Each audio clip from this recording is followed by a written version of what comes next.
Welcome back to another 3D comparison video. So let's take a look over here. This will be the case study image for the RoboDog. And initially we're going to take a look at the model obtained using Vizcom, which will be this one. So we see overall the mirror within the mesh over here. If I will hide the texture to just see the geometry, we're going to see over here within the back leg, it will have a cutout on both sides. So this is really interesting that the mirror is so well defined within the model. So overall, I think that the model made by Vizcom is really nice. So let's jump and see the other models. I'm gonna jump to CSM, and this will be the model. And we're gonna see that that inner section for the leg will not be over there. But let's just check that image reference. So this will be the image reference in the back. And as we can see, that should have been like this. So we have those black lines, so it's not actually within the material. So over here, Vizcom decided to add that, since I think that this black color was a little bit trickier for this. So overall, we see the model made by Vizcom, which will have the following wireframe. Also, we have that remote. So the remote hasn't been cropped by the tool.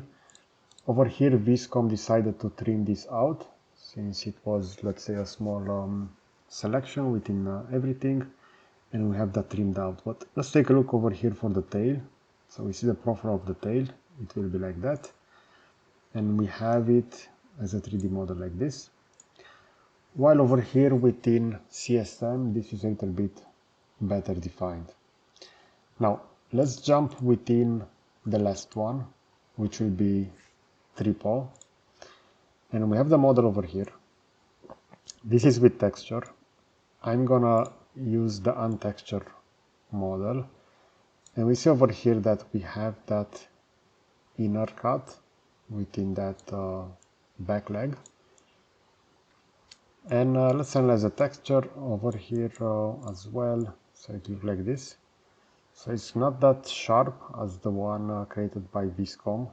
We have a lot of gradient materials over here, so this will require a little bit of post-processing in order to make it better. But overall, I think that the mesh over here is really good. So we see over here, this section is quite well defined and with good symmetry. If you're going to compare that with the other one, so over here, this is a lot smaller. And on the model on Vizcom, it will look like this. So I really think that Tripo did, let's say, the best output over here regarding the mesh, if you're going to take a look and compare all of those. And most importantly, what I like most regarding Tripo is that it also has rigging animation. So CSM also has that.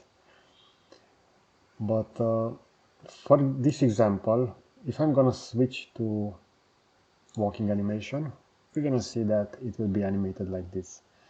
So we have the remote, we'll follow the character, we have the RoboDog position upwards.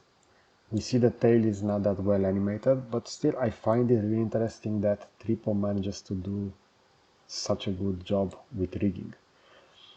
I'm gonna enable run over here, and as you can see, walking was already pre-processed. So now we're gonna take a look and see exactly how much time it takes to create those animations.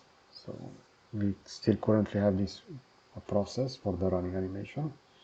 If I'm gonna jump back to the standing animation, this should swap, but now we see the running is already processed, so it's really fast. And this will be the running animation.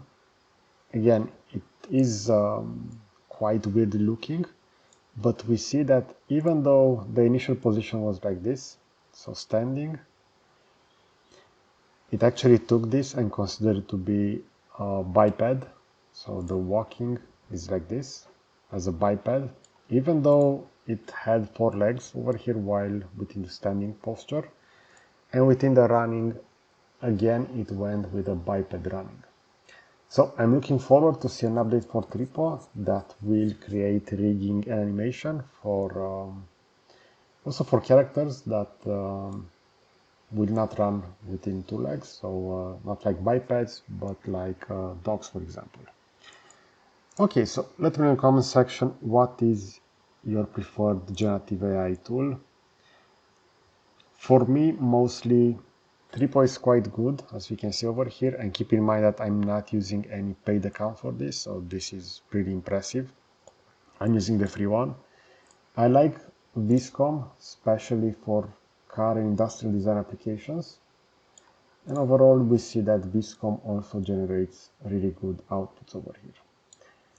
Okay, so I hope you enjoy this kind of content. I will position a similar video on the left side, and I will also add a subscribe button to the right. So that's it. Thanks for watching.